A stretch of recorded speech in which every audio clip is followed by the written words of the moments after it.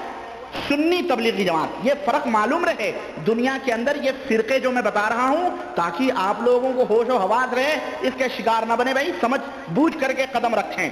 تو آئیے، خیر بات یہ چل رہی تھی ہماری کہ الیاس صاحب نے جو جماعت، جو الیاسی جماعت ہے یعنی تبلیغی جماعت، اس کے اغراض و مقاصد